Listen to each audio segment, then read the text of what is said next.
Mi nombre es Melanie y aprendí desde muy joven que el amor en mi familia no se comparte de forma equitativa. Mi hermana Tracy era la estrella, siempre la elogiaban y siempre le daban lo mejor de todo. Yo era la última palabra, me recordaban solo para las tareas del hogar o para que Tracy se viera mejor. Me acostumbré, ropa usada, cumpleaños olvidados, los ojos de mis padres iluminándose por ella, pero nunca por mí. Le dieron a Tracy una casa cuando se graduó, un lugar nuevo y brillante para comenzar su vida. ¿Me regaló? Un billete de lotería de $5, que me lanzaron como si fuera una broma. Pero ese billete de lotería lo cambió todo. Si alguna vez te has sentido invisible en tu propia familia, presiona el botón de suscripción y únete a mí en este viaje.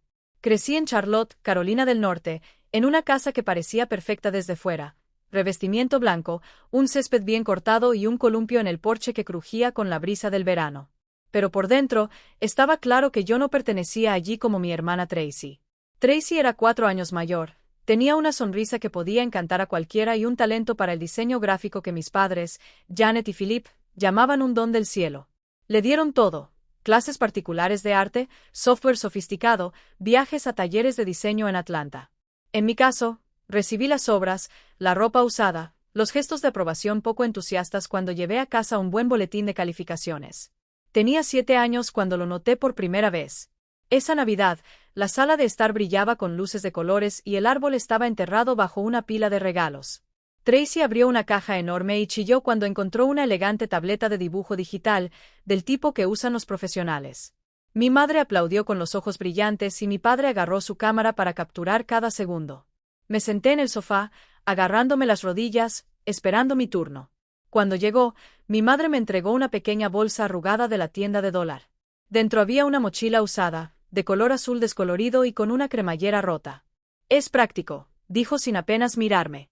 Tracy necesita herramientas para su futuro.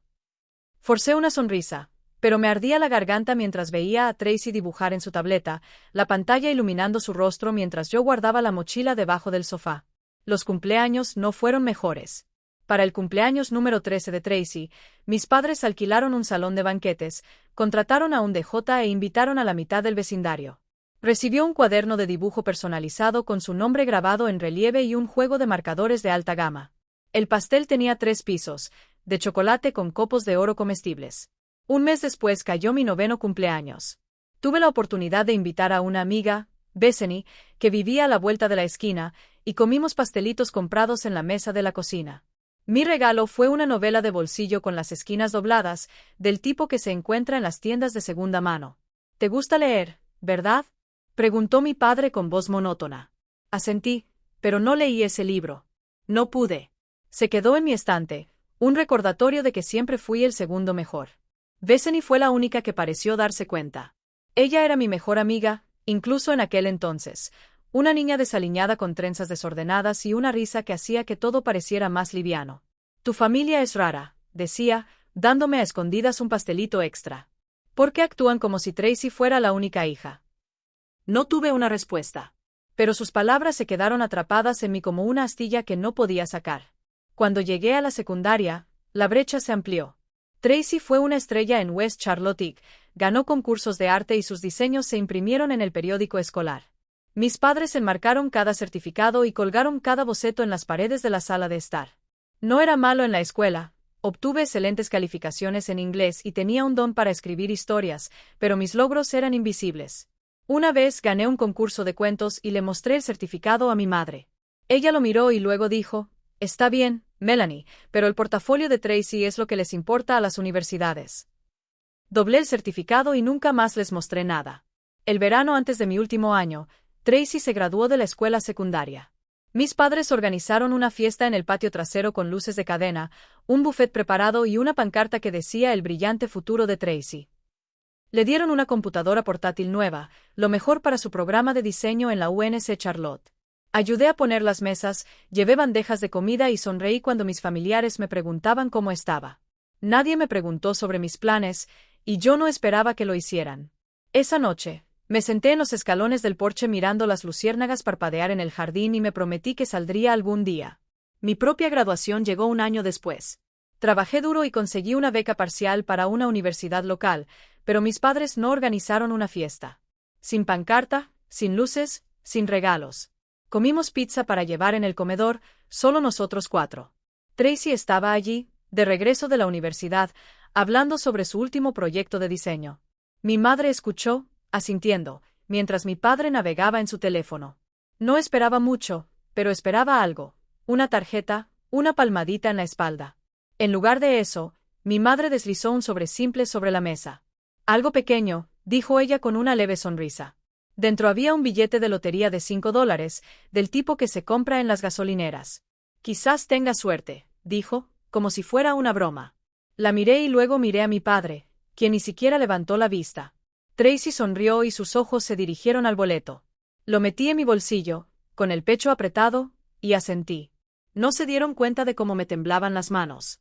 Ese billete no fue solo un gesto barato. Fue una prueba de que nunca sería suficiente. Tracy consiguió una computadora portátil, un futuro y un foco de atención. Recibí un raspadito, un encogimiento de hombros, un recordatorio para quedarme en mi lugar. Pero no lloré. No entonces. Aprendí hace mucho tiempo que las lágrimas no cambian nada. En cambio, me aferré a ese boleto, no porque pensara que ganaría, sino porque era mío, una de las pocas cosas que me habían dado. Mirando hacia atrás, solía pensar que si me esforzaba más, obtenía mejores notas, me quedaba más callado y causaba menos problemas, me verían. Me quedaba despierto hasta tarde ayudando con los platos, doblando la ropa, cualquier cosa para ganarme una mirada. Pero nunca funcionó. Mi madre decía, Tracy tiene una gran presentación este fin de semana, así que todos vamos a echar una mano para apoyarla. Mi padre asentía y añadía, eres sensata, Melanie. No necesitas tanto alboroto. Sensitivo. Así me llamaban, como si fuera un cumplido, pero solo significaba invisible. Bethany fue la única que lo entendió. Nos sentábamos en su porche compartiendo un refresco y ella despotricaba sobre lo injusto que era. Te tratan como a un invitado en tu propia casa, decía con los ojos brillantes. Un día se lo vas a demostrar. Me reiría, pero sus palabras plantaron una semilla. No sabía cómo, pero quería demostrar que era más que el niño que olvidaron. Cuando terminé la secundaria, ya no tenía esperanzas. Pasé 18 años persiguiendo un amor que no existía. El billete de lotería en mi bolsillo parecía más pesado de lo que debería, no por lo que era, sino por lo que significaba. No sabía entonces que había cambiado mi vida. No solo mi cuenta bancaria, sino la forma en que me veía a mí mismo. Lo único que sabía era que no podía quedarme en esa casa, bajo ese techo donde cada rincón me recordaba que nunca estaría a la altura. Así que empaqué lo poco que tenía, algunas ropas descoloridas, un teléfono roto, un cuaderno lleno de historias a medio escribir. Los metí en una bolsa de lona, dejé una nota en la encimera de la cocina. Me voy. No te preocupes, y me alejé de aquella vida en Charlotte sin mirar atrás. Encontré un apartamento tipo estudio en el centro, una caja estrecha con pintura descascarada y una ventana que vibraba cuando pasaban los camiones. El alquiler se comió la mitad de mi sueldo, pero era mío. Nadie me dijo que fuera sensato. Nadie me comparó con Tracy. Nadie esperaba que yo pasara a un segundo plano. Conseguí un trabajo como camarero en un restaurante cerca de Tryon Street, sirviendo hamburguesas y café por propinas que apenas cubrían los comestibles. La universidad era a tiempo parcial, unas cuantas clases en el colegio comunitario cuando podía permitírmelo. Mis padres no se ofrecieron a ayudarme con la matrícula. El título de diseño de Tracy era su prioridad. Y ya le habían comprado una casa en los suburbios, un lindo bungalow con una cerca de estacas. No les pedí su dinero. Aprendí hace mucho tiempo que preguntar no me llevaba a ninguna parte. La vida era dura, pero era honesta. Llegaba a casa después de un turno doble, con los pies doloridos, las manos oliendo a grasa y me desplomaba sobre un colchón de segunda mano. El apartamento estaba en silencio, solo se oía el zumbido de un ventilador barato y el lejano aullido de las sirenas. Por primera vez me sentí más liviana, como si me hubiera liberado de un peso que no sabía que llevaba. Mi familia no llamó ni envió mensajes de texto. El chat grupal, en el que técnicamente todavía estaba incluida, era todo sobre Tracy. Fotos de su nueva casa, su último proyecto de diseño, los efusivos comentarios de mi madre como, muy orgullosa de nuestra estrella. Me desplazaba con el pulgar suspendido y luego bloqueaba mi teléfono. Bethany era la única que se registraba, ya fuera trayendo una pizza o arrastrándome a una cafetería abierta hasta tarde. Estás mejor sin ellos, decía con una mirada feroz. Quería creerle, pero a veces, en silencio, me preguntaba si alguna vez dejaría de sentirme como el niño que habían olvidado. Ese billete de lotería, El que mi madre me había arrojado como si fuera un premio de lástima, se quedó en un cajón junto a mi cama, enterrado bajo monedas sueltas y una pila de facturas sin pagar. No lo rasqué y ni siquiera lo miré.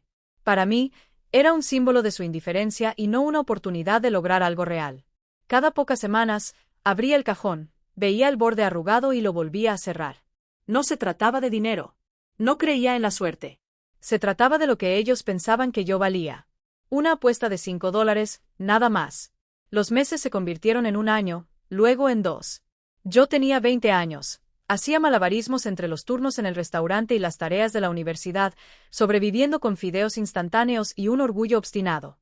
Un viernes por la noche, después de un agotador turno de 10 horas, llegué a casa con una bombilla parpadeante y un último aviso en mi factura de electricidad. Me hundí en el suelo, exhausto, mirando fijamente ese cajón. Algo me empujó, no era esperanza, sino desafío. Estaba harta de soportar su despido, harta de dejar que esa multa me definiera. Lo agarré con mano firme y me senté a la tambaleante mesa de la cocina. Mi teléfono estaba abierto en el sitio web de la Lotería de Carolina del Norte, los números brillaban en la pantalla. Raspé la capa plateada sin esperar nada, solo queriendo terminar con eso. El primer número fue 12, luego 25, 38, 47, 53, 64. Me quedé sin aliento, pero negué con la cabeza, seguro de que había leído mal. Lo revisé nuevamente, susurrando cada número, mi corazón latía tan fuerte que apenas podía pensar. Coincidieron todos y cada uno de ellos. El sitio web mostró un mensaje. ¡Felicidades! Ganaste el premio gordo. $68 millones. Dejé caer el billete, con las manos temblorosas, y lo miré como si fuera a desaparecer. Esto no era real. No pudo ser. Me pasé la vida siendo ignorado. Y ahora esto. Me quedé allí sentado en silencio, mientras la habitación daba vueltas hasta que sentí su peso. Había ganado. No solo dinero, sino una oportunidad de reescribirlo todo. No dormí esa noche. Mi mente corría y las preguntas se acumulaban. ¿Y ahora qué? ¿A quién se lo podría decir? Mi familia habría sido la última gente a la que llamaría. Nunca me preguntaron cómo estaba y nunca les importó si estaba pasando apuros. Si lo supieran, vendrían arrastrándose, con las manos extendidas como si les debiera algo. Bethany fue la única que consideré. Pero incluso con ella dudé. Esto era demasiado grande, demasiado frágil. Por la mañana, ya había tomado una decisión. Lo mantendría en secreto, al menos hasta saber qué hacer. Abrí mi computadora portátil, busqué qué hacer si ganas la lotería y encontré un sitio de asesoramiento financiero. El primer consejo fue claro, no se lo digas a nadie. Contrata un asesor financiero en quien confíes. Pasé días investigando, leyendo reseñas y verificando credenciales. Me decidí por Sharon Wheeler, una asesora financiera con 30 años de experiencia que trabaja en una elegante torre de oficinas en Uptown Charlotte. Estaba nervioso, con las palmas de las manos sudorosas, cuando pedí la cita, pero había algo en su perfil, tranquilo y sensato, que me hacía sentir bien. El día de la reunión, llevaba mi mejor vestido, un vestido negro sencillo que había comprado en oferta, y llegué 20 minutos antes. La oficina de Sharon olía a café y cuero, con jazz suave de fondo. Me saludó con un firme apretón de manos, sus ojos grises eran agudos pero amables. Melanie, dijo, sentada frente a mí, esto te cambia la vida, pero no es un cuento de hadas. Hagamos que function party. Durante 3 horas elaboramos un plan. No reclamaría el premio con mi nombre. Una LLC mantendría mi identidad privada. Sharon trajo a un abogado fiscal y a un especialista en inversiones, un equipo que actuó como si ya hubiera hecho esto cientos de veces. Nos explicaron los impuestos, las tasas, las obras. Después de todo, recibiría $42 millones transferidos a una cuenta segura bajo la LLC. Firmé los papeles con la mano firme pero el corazón acelerado. Una semana después, llegó el dinero, una cifra tan grande que no parecía real. Me quedé mirando el extracto bancario en la computadora de Sharon. Mi antigua vida de propinas en restaurantes y facturas vencidas se desvaneció como una mala pesadilla. Empecé de a poco. Pagué mis préstamos estudiantiles, cancelé mi deuda de tarjeta de crédito y me mudé de ese lúgubre estudio a una modesta casa adosada en un tranquilo vecindario de Charlotte. Tenía pisos de madera, un pequeño patio trasero y ventanas que dejaban entrar el sol de la mañana. Compré un Honda Civic usado, confiable, pero discreto, nada llamativo. Sharon me empujó a pensar en grande. No en mansiones ni autos deportivos, sino en inversiones para el futuro.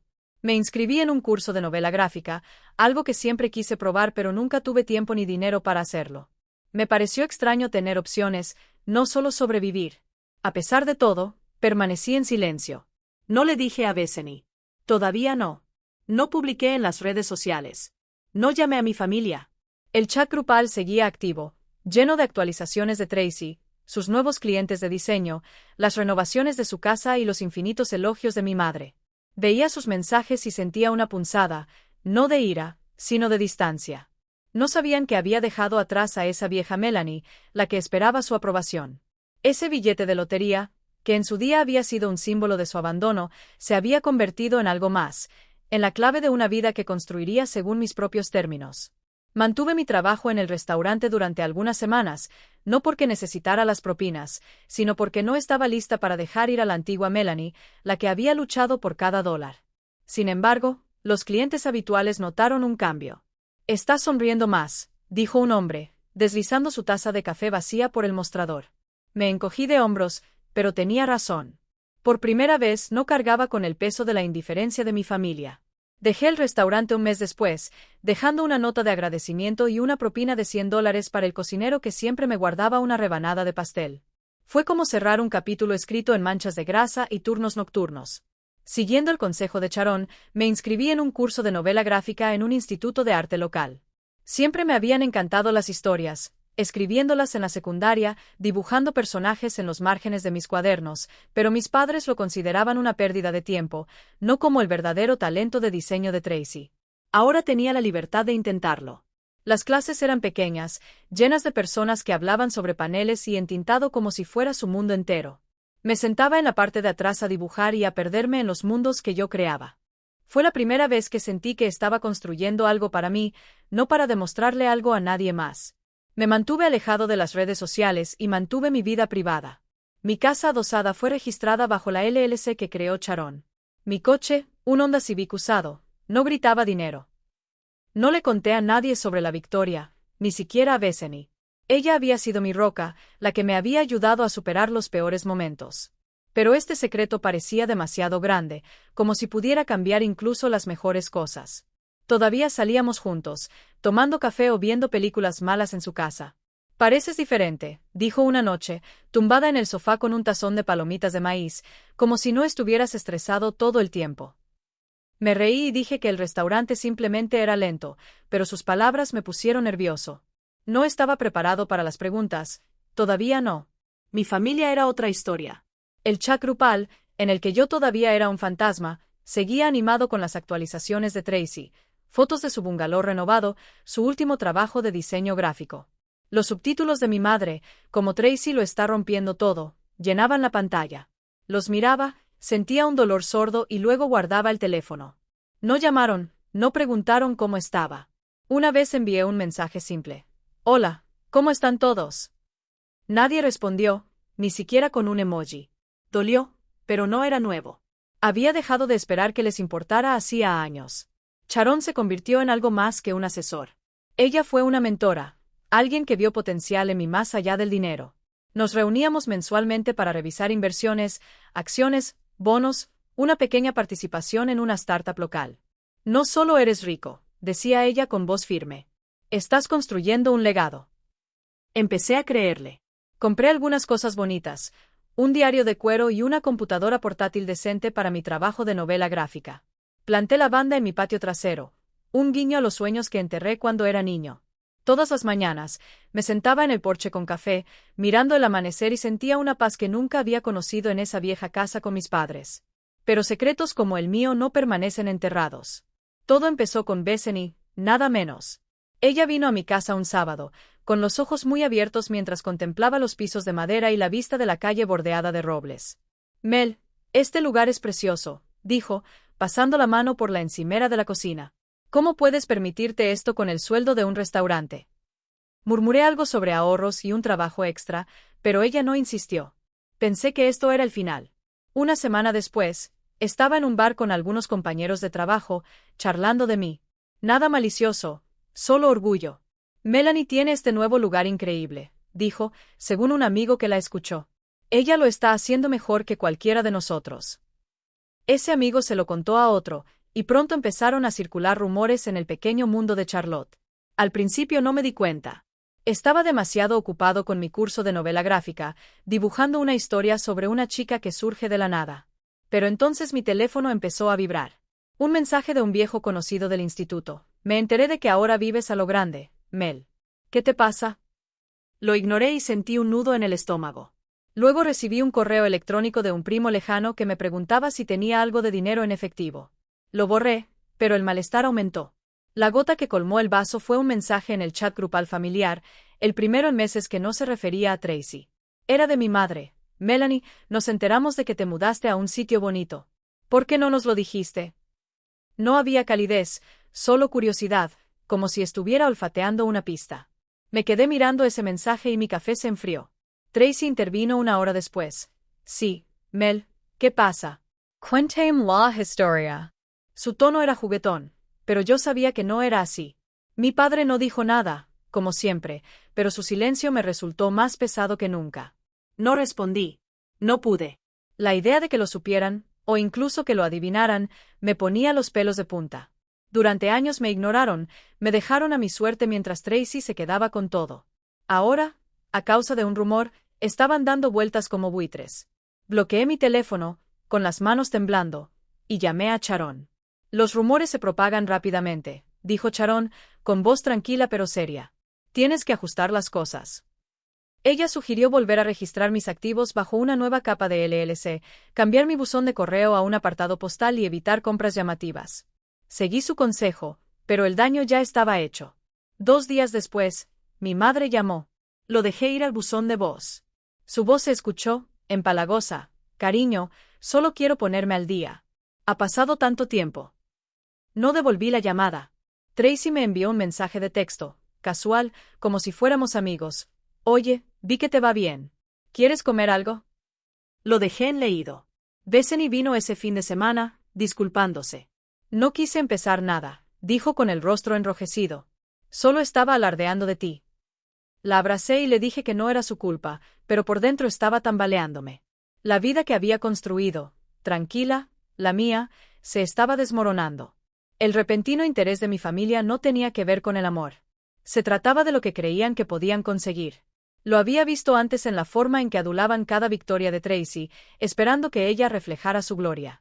Ahora me veían como un billete, no como una hija o una hermana. Esa noche, me senté en mi casa, mientras el aroma a lavanda del patio trasero entraba por la ventana abierta. Abrí mi computadora portátil y miré la novela gráfica en la que había estado trabajando. El personaje principal, una niña sin nombre, estaba empezando a tomar forma, fuerte, inquebrantable, libre.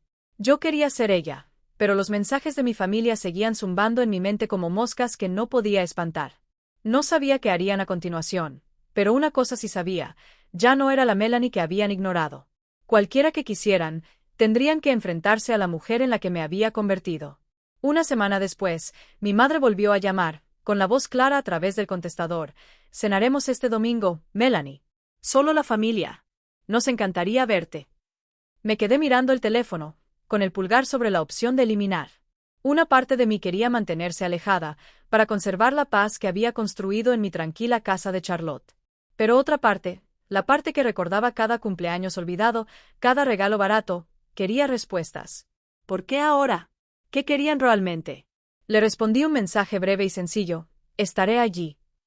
No estaba seguro de por qué acepté, pero necesitaba enfrentarlos, ver si habían cambiado o si simplemente me había estado engañando a mí mismo todo el tiempo. El domingo por la tarde, conduje hasta la vieja casa de Charlotte, la que tenía el revestimiento blanco y el columpio chirriante del porche. Parecía el mismo césped bien cortado, las mismas cortinas descoloridas en las ventanas, pero se sentía más pequeño, como un recuerdo que había superado. Llevaba un suéter sencillo y unos vaqueros, nada llamativo, y mi Honda Civic usado estaba estacionado enfrente. Mi madre abrió la puerta, con una sonrisa amplia pero frágil, y me abrazó durante un segundo demasiado largo. «¿Te ves bien?», dijo, mirándome con la mirada como si buscara pistas. Mi padre asintió brevemente, con el rostro medio oculto tras un periódico. Tracy ya estaba en la mesa, con el cabello recogido y una sonrisa practicada. «Hola, Mel», dijo, como si nos hubiéramos visto ayer. La cena fue un espectáculo. Mi madre sirvió pollo asado y puré de papas, el tipo de comida que preparaba para ocasiones especiales, pero el aire estaba cargado de expectativas tácitas. Tracy dominó la conversación, hablando de sus trabajos de diseño gráfico y sus planes para llevar las cosas al siguiente nivel. Mi madre asintió, con los ojos brillantes de orgullo, mientras mi padre gruñó en señal de acuerdo. Me senté en silencio, picoteando mi comida, contando los minutos hasta que el acto terminara. No preguntaron por mi vida, ni por mi trabajo, ni por mis clases, ni nada. Era como si yo fuera una invitada, no una hija, que solo estaba allí para ocupar un asiento. Cuando llegó el postre a la mesa, una tarta comprada en una tienda, cortada de forma irregular, mi madre se aclaró la garganta y golpeó el plato con el tenedor. Melanie, empezó con voz empalagosa. Dejé mi vaso y se me aceleró el pulso. Aquí estaba, la razón por la que me arrastraron de regreso. Tracy tiene una gran oportunidad, continuó, mirando a mi hermana. Planea abrir su propio estudio de diseño gráfico, un negocio de verdad. Es un sueño hecho realidad, pero es caro. Se necesitan $500,000 para ponerlo en marcha. Me quedé en silencio y mis ojos se dirigieron a Tracy. Ella se inclinó hacia adelante, con una sonrisa tensa. ¿Es algo seguro, Mel?, dijo ella. Tengo clientes asegurados, pero los costos iniciales son desorbitados. Pensamos que, como te va tan bien. Su voz se fue apagando, pero la implicación quedó muy clara. Mi padre finalmente levantó la vista, con la mirada firme como si ya hubiera decidido que diría que sí. Mi madre intervino con un tono persuasivo. Ya tienes ese bonito lugar, Melanie. Pensamos que podrías ayudar, aunque sea un poquito. La familia se apoya en la familia, ¿no? Me recliné en mi silla, con las manos firmes pero el pecho apretado. Por un momento, volví a tener 7 años, aferrada a una mochila descolorida mientras Tracy cogía su tableta de dibujo. Yo tenía 9 años y comía pastelitos sola mientras la fiesta de Tracy era un éxito. Tenía 18 años y sostenía un billete de lotería de $5 mientras le daban una casa a Tracy. Los recuerdos volvieron a inundarme, nítidos y crudos. Pero esta vez, ya no era esa chica. Los miré, la sonrisa expectante de mi madre, el encanto calculador de Tracy, la presión silenciosa de mi padre, y sentí que algo cambiaba. No ira, sino claridad. Familia, dije con voz tranquila pero firme, repitiendo la palabra como si fuera una pregunta. ¿Dónde estaba mi familia cuando trabajaba doble turno para pagar la universidad? ¿Cuándo vivía de fideos instantáneos porque nadie me ayudaba? La sonrisa de mi madre vaciló, pero seguía adelante. ¿Dónde estabas cuando me tocó ese billete de lotería, el que creías una broma? Le diste a Tracy una casa, un futuro. To do. ¿Yo? Me encogiste de hombros y me dijiste que fuera sensato. La habitación quedó en silencio, ese tipo de silencio que te oprime la piel. Tracy se movió en su asiento y entrecerró los ojos. Eso no es justo, dijo ella con voz aguda. Todos tuvimos nuestras dificultades. No puedes reescribir la historia porque ahora te va bien. Mi padre asintió, con la mandíbula apretada, pero mi madre extendió la mano y la colocó sobre la mía. Melanie, hicimos lo mejor que pudimos, dijo con la voz quebrada. Pedimos ayuda ahora porque somos familia. No nos den la espalda. Retiré mi mano, con la mirada firme. No voy a darle la espalda, dije. Ya no quiero fingir que somos algo que no somos. No me veías entonces, y no me ves ahora. ¿Ves dinero? Me volví hacia Tracy con voz tranquila. ¿Quieres tu estudio? Trabaja por él como yo. Nadie te lo impide.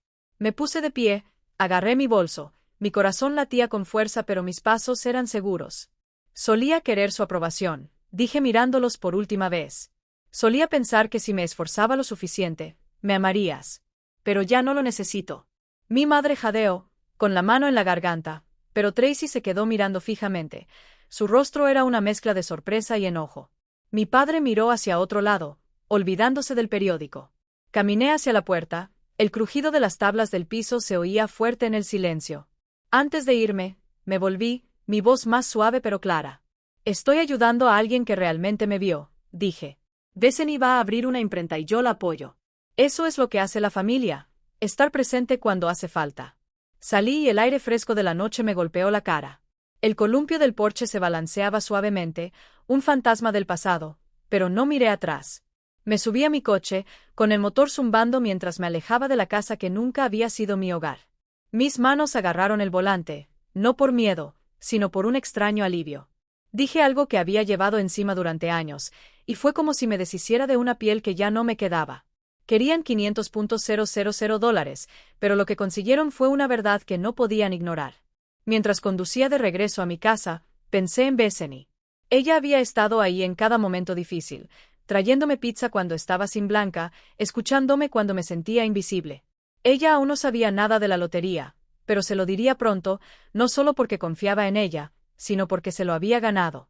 La ayudaría a abrir esa imprenta, no para demostrarle nada a mi familia, sino porque era lo correcto. Me habían llamado sensata, pero no sabían lo que había construido. Una vida en la que yo elegía a quien importaba, en la que su negligencia no me definía. Cuando llegué a casa, me hundí en mi sofá. El aroma de lavanda del patio trasero entraba por la ventana. Mi teléfono vibró, otro mensaje de mi madre. Melanie, ¿cómo pudiste decir esas cosas? No respondí. No lo necesitaba. Por primera vez, no estaba huyendo de sus expectativas ni persiguiendo su amor. Me sentí libre, no por los $68 millones, sino porque finalmente vi mi propio valor. Y eso era algo que nunca me quitarían. Le conté a Bethany sobre la lotería la semana siguiente, sentados en su pequeño apartamento comiendo tacos para llevar. Sus ojos se abrieron y su tenedor quedó congelado en el aire. ¿$68 millones? Jadeó y luego se rió, abrazándome. Mel, estás loca por mantener esto en secreto. Le expliqué todo. El billete, Sharon, la LLC y mi plan de ayudarla a abrir una imprenta. Bethany había estado allí cuando no tenía nada, compartiendo su último dólar para comprarme un café cuando no podía pagarlo. Ahora podía darle la oportunidad que nunca había tenido. No tienes que hacerlo, dijo ella con voz suave. Pero negué con la cabeza. Eres familia, le dije, sintiendo cada palabra. Pasamos horas diseñando ideas para su tienda, un pequeño espacio en el centro de la ciudad donde imprimiría arte para creadores locales. Para la primavera, ya había financiado el proyecto discretamente, $200,000, sin condiciones. Verla firmar el contrato de alquiler, con las manos temblando de emoción, fue una experiencia mejor que cualquier victoria que hubiera imaginado. Mi propia vida también tomó forma. Mi curso de novela gráfica se convirtió en una pasión que no esperaba. Me sumergí en una historia sobre una chica que construye un mundo a partir de cenizas. Su fuerza surge de cicatrices que nadie más ve. Mi instructor vio potencial y me conectó con una pequeña editorial en Raleigh.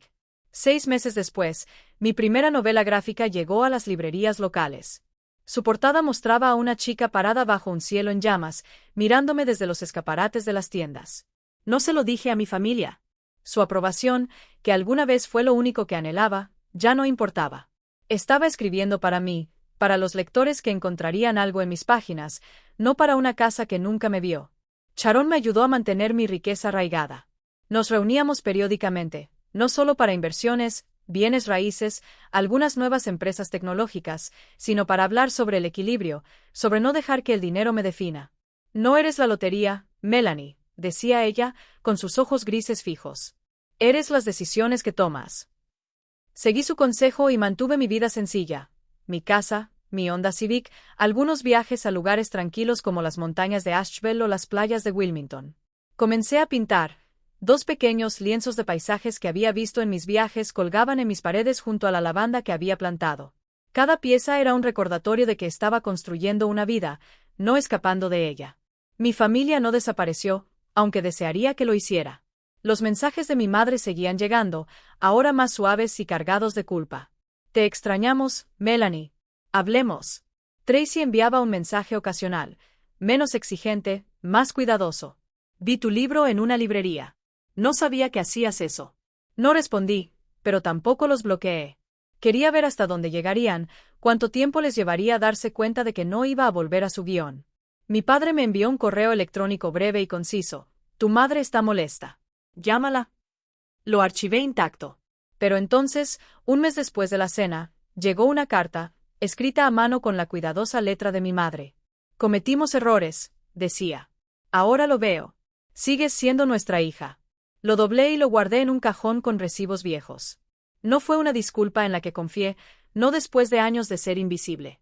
Tracy me sorprendió más.